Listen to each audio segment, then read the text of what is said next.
Não tem como falar de outro assunto, né? Sinceramente, é a carestia voltando, preços estratosféricos, preços subindo e o bolso esvaziando e as prateleiras, claro, cada vvez mais distantes aí da maioria dos brasileiros que, enfim, estão cada vez mais, enfim, com o poder de compra esvaziado. Agora, eu queria propor aqui, pessoal, nesse contexto todo da subida do preço dos alimentos, que a gente fale também da solução apresentada pelo governo federal ontem, que foi zerar tarifas de importação para carne, para o café, para o açúcar, milho e azeite de oliva.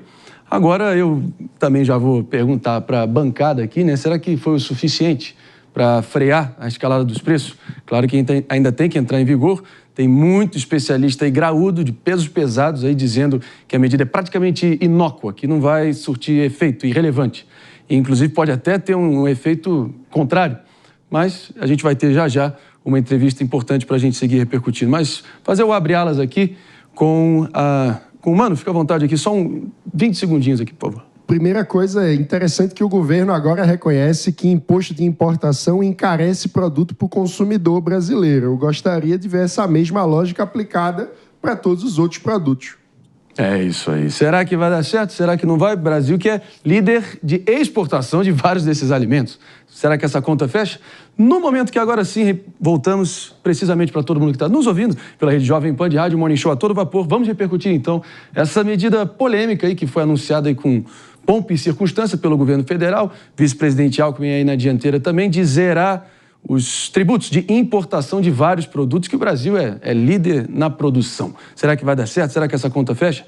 Eu proponho que a gente tenha esse debate aqui com o deputado federal do Progressistas do Paraná, também presidente da Frente Agropecuária do Congresso Nacional, Pedro Lupion, ao vivaço aqui com a gente no Morning Show, para discutir tudo que está acontecendo. Deputado, você me ouve bem? Estou te ouvindo bem, sim. Bom, deputado, eu queria só propor aqui uma frase de um jornalista americano chamado H.L. Mencken. Ele tem uma frase onde ele dizia: para todo problema complexo, sempre há uma resposta simples, elegante e completamente errada. Será que a gente está diante de mais um caso desse que eu acabei de descrever? Veja, qualquer iniciativa é válida. O problema é uma iniciativa inócua, né? Uma iniciativa que não vai ter resultado prático a curto prazo, que seria o ideal, a redução dos preços lá na gôndola do supermercado. Essa é uma preocupação de todos nós, né? A economia brasileira está indo muito mal, nós temos um problema sério de inflação, um problema sério de valor do dinheiro, né? O real valendo cada dia menos, e isso faz com que aumente juro, com que a taxa de juros seja cada dia maior, e isso vai aumentando os custos, o custo Brasil estratosférico aí. O problema é que a gente não vê por parte do governo federal medidas efetivas como, por exemplo, o corte de gastos, ajuste fiscal, diminuição, né, do déficit público, isso tudo que seriam medidas eficientes. Mais do que isso, zerar tarifas de importação de produtos que são altamente produzidos pelo Brasil, por exemplo, o café nós que produzimos para o mundo inteiro, açúcar nós que produzimos para o mundo inteiro, milho, soja, tudo que a gente produz para o mundo inteiro. Então, trazer produtos de fora para cá, da onde a gente vai comprar isso? Quem que vai conseguir mandar para o Brasil os produtos, sendo que nós somos os grandes players mundiais desses produtos, né? Então, são situações que nos deixam bem preocupados. E mais do que isso, estamos tendo uma safra muito boa agora, muito boa. Essa safra de verão está sendo excepcional. Daqui semanas ou mês, isso vai estar nos mercados. É óbvio que, naturalmente, com o aumento de oferta, os preços vão diminuir. Aí tem muito do timing do governo fazer esse anúncio agora também para dar uma surfada nessa onda ali um pouco na frente. Mas é óbvio que a gente entende que é muito mais importante valorizar a produção nacional, valorizar a indústria nacional, incentivar os pequenos e médios produtores aqui, dar assistência, conseguir colocar crédito barato para melhorar a qualidade e a quantidade da produção, do que efetivamente abrir para os nossos concorrentes. Isso é uma medida que gera bastante receio, que a gente fica muito preocupado. A gente, muito bem colocado aqui, explicação didática do deputado Pedro Lupion. Já vou acionando aqui o nosso Felipe Monteiro também, PP, para fazer a próxima pergunta. Mário, está me ouvindo bem? Ouvindo bem, pode seguir. Ótimo. O deputado, eu queria saber de vocês o seguinte, né? Tem alguma medida que o Poder Legislativo está discutindo na Câmara e no Congresso Nacional para criar políticas que melhorem a produção do alimento ou que barateia o alimento? Você falou que a medida do governo é inócua, né? Eu queria saber o que você acha que poderia ser mais feito, de fato, para ajudar a combater esse problema que a população brasileira sente no bolso, né? Nós apresentamos para o governo na semana passada, pouco antes do Carnaval, na sexta-feira antes do Carnaval, 20 medidas que seriam essenciais para a gente conseguir baratear o custo de produção e, por consequência, colocar produto mais barato na gôndola. Dentre eles está, por exemplo, a questão de PIS e COFINS dos insumos agropecuários, a questão da importação desses insumos que são lastreados em dólar, questões estruturantes para o país, como, por exemplo, a possibilidade da exploração de fertilizantes aqui em solo nacional, não dependermos 90% da importação desses insumos, como também as questões de infraestrutura. Hoje, infelizmente, a armazenagem da safra brasileira é um caminhão indo para o porto ou indo para a distribuidora.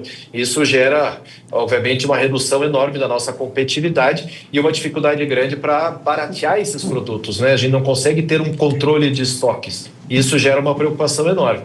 Hoje, infelizmente, a gente está vendo uma situação agravada de um problema macroeconômico, e esse problema é muito sério, um problema econômico sério no Brasil, e a gente não vê a dificuldade de oferta, né? Os produtos têm oferta, os produtos estão disponíveis, não houve quebra de produção, as coisas estão funcionando bem. O que a gente propõe, que a gente tem pedido para o governo, é que a gente consiga, através de situações econômicas muito claras, como, por exemplo, a diminuição de custos, a diminuição de gasto do governo, que a gente consiga melhorar a questão econômica e garantir efetivamente competitividade. O Congresso Nacional está super à disposição para fazer tudo isso. Nós fizemos no arcabouço, na transição, no pacote fiscal, no ajuste fiscal, nas questões todas que foi pedido ao Congresso Nacional, a disponibilidade e a disposição de auxiliar a economia nacional. E nós fizemos isso. Agora, infelizmente, esse dinheiro foi gasto, aliás, mal gasto, e o resultado final é isso aí. Juros altos, inflação alta e o problema para o consumidor que vê o seu dinheiro diminuir cada dia. Seguimos aqui com o deputado Pedro Lupion, prestando esclarecimentos aí no meio dessa escalada bizarra aí do preço dos alimentos, mas o governo federal aí propondo soluções, se vai dar certo ou não, descobriremos em breve. Mas vou trazer o Mano Ferreira aqui, deputado, para a próxima pergunta. Bom dia, deputado. Eu concordo bastante com o seu diagnóstico sobre a necessidade de ajuste fiscal e responsabilidade com as contas. Uma dificuldade é que sempre que falamos concretamente sobre áreas para cortar gastos, o Congresso muitas vezes se organiza contra o corte. Então, eu queria entender do senhor qual seria um lugar prioritário para que o governo pudesse fazer um ajuste das contas, cortando gastos de forma efetiva na visão do senhor. Bom, primeiro, vamos falar bem a verdade. Primeiro, cortar gastos do tamanho da máquina pública. Não há sentido algum o judiciário, o legislativo e o executivo custarem o que custa, né? Isso é completamente estratosférico, é um problema sério mundial e um problema sério nacional e que mundialmente é visto com muito maus olhos a situação econômica do país. Segundo ponto, não existe a mínima possibilidade da gente ter algum crédito na economia ou qualquer tipo de tranquilidade do mercado quando o próprio presidente da República fala, como falou na semana passada, que não está nem aí para o corte de gastos, algo que a gente sabe que é extremamente necessário. Uma reforma administrativa é mais do que necessária. Aliás, ela tinha que ter sido feita antes da reforma tributária. Essa reforma administrativa é extremamente necessária para diminuir o tamanho do Estado e diminuir os custos, né? O custo Brasil. Estamos falando aí do ano passado 65,4 bi de custo público, né? De custo da máquina pública. Isso realmente não tem conta que feche. E para conseguir fechar a conta, tem que imprimir dinheiro, tem que melhorar, tem que resolver problemas na economia, aumentar juro, aumenta a inflação e o resultado final está aí, o que a gente está passando hoje. Meus amigos, é isso aí. Mais uma pergunta aqui, minha diretora, não podemos seguir adiante? Claro, vamos então com o Henrique Kriegner, deputado Pedro Lupion está aqui com a gente. E a gente segue adiante aqui com o Henrique Kriegner, por favor. Deputado, bom dia. Muito obrigado por estar aqui junto com a gente, trazendo essas informações relevantes. Deputado, uma coisa que ficou muito clara durante todo o período eleitoral, né, de 2022, voltando um pouquinho, e aí ao longo dos primeiros anos também desse governo, é um desgaste no relacionamento do agro do setor, né, como um todo, com a presidência da República, justamente por falas aí atribuindo culpas e responsabilidades. Agora a gente está vendo esse exemplo também, a própria administração dizendo que parte da questão dos preços é culpa, né, tanto do agro quanto de mercados, enfim, misturando ali até os setores todos no mesmo balaio. Esse relacionamento tem tido progresso, ou seja, essa imagem tensa e até negativa, o setor de alguma maneira tem conseguido reverter essa situação em prol do Brasil, ou você diria que isso é um relacionamento que está quebrado? Bom, vamos lá, vamos aos detalhes aí. Primeiro, o assunto que vocês estavam tratando anteriormente. Nós estamos aqui falando de redução de custos de alimentos, o presidente da República indo para Minas Gerais desapropriar áreas e fazer um movimento pró-MST que está dentro do governo, invadindo propriedade privada, né? Então, acho que esse é um dos grandes exemplos da dificuldade do diálogo, né? A gente tem um problema sério de posicionamento político. Esse posicionamento político ideológico é completamente contrário a boa parte dos produtores rurais do Brasil, que tem um pensamento mais diferente desse pensamento do atual governo e da ideologia que está posta aí. Isso é um problema. Agora, a gente tem que entender que nós tratamos da principal parte da nossa economia, vamos falar de praticamente 1/3 do nosso PIB, mais de 30% da geração de postos de trabalho, de emprego no país passam pelo setor agropecuário, e a gente precisa ter minimamente respeito com esse setor e ter condições de manter um diálogo. Na semana passada tivemos um embate pesadíssimo por um corte do Plano Safra que sequer o Ministério da Agricultura tinha sido informado. Nós tivemos uma reação em 24 horas, o próprio ministro da Fazenda veio a público desfazer o que tinha sido feito e principalmente lançar uma medida provisória para terminar o Plano Safra esse ano. Lembrando que a gente tem que planejar a safra para o ano que vem com praticamente 15% de taxa de juros, que custa muito mais caro para equalizar esse juro. Dinheiro que não existe, espaço fiscal que não existe. Esse tipo de diálogo a gente tem que ter. A gente continua conversando com o ministro da Fazenda, a gente continua conversando com o vice-presidente Geraldo Alckmin, continuamos conversando com o Casa Civil.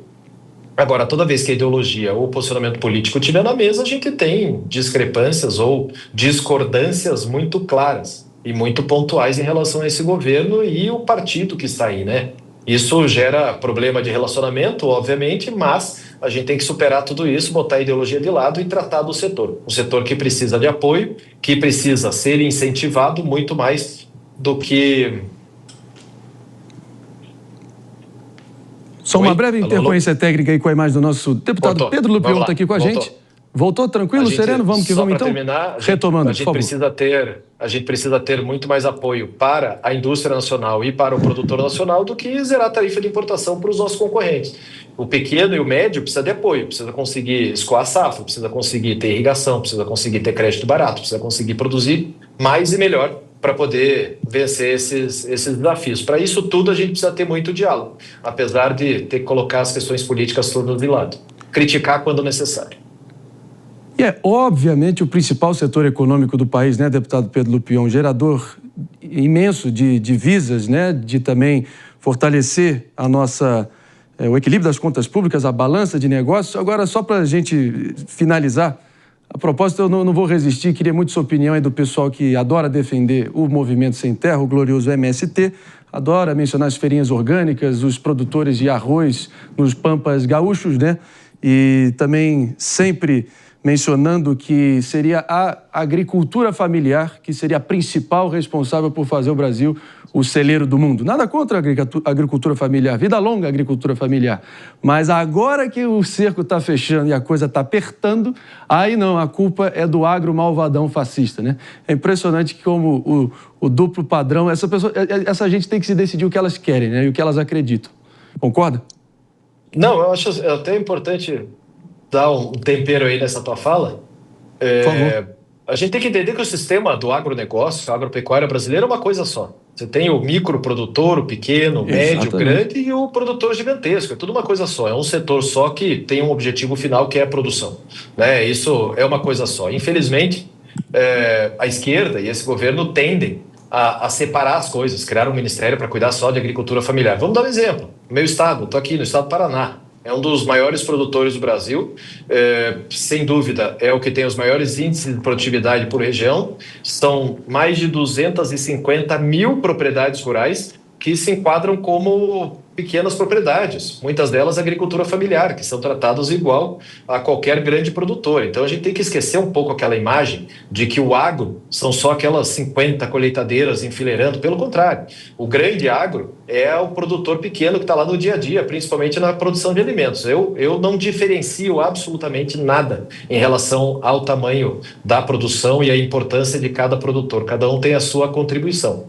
O problema são as narrativas, né? As narrativas como essa do MST, por exemplo, dizendo que é o grande produtor de alimentos do mundo. Se é o grande produtor de alimentos, cadê? Né? Onde que está? Esse governo que incentiva o MST, que dá dinheiro para eles, a Itaipu que paga a ONG do MST, os ministérios que liberam dinheiro o tempo todo para o MST, cadê essa produção que não chega a lugar nenhum, né? Ah, pode esquecer que quem sabe em outra vida, deputado Lupion, até porque isso é uma questão quase que genética. Aí a esquerda nacional, todos os petistas tatuados, eles sempre precisam criar uma lógica de opressores e oprimidos, vilões e mocinhos, e sempre precisam de uma vítima indefesa a ser resgatada, porque eles são sempre muito bonzinhos e têm o monopólio das boas virtudes. Mas o Brasil está acordando e vê que esse discurso não passa de uma narrativa, como você bem colocou. Obrigado demais pela presença aqui, vida longa ao nosso agro aí, que a gente possa juntos atravessar esse período difícil aí e botar, enfim, comida mais acessível e barata na mesa de todos os brasileiros mais necessitados. Acho que está todo mundo irmanados nesse ideal. Vamos que vamos. Obrigado. Vamos lá, obrigado pelo espaço, parabéns pelo trabalho de vocês, sempre à disposição.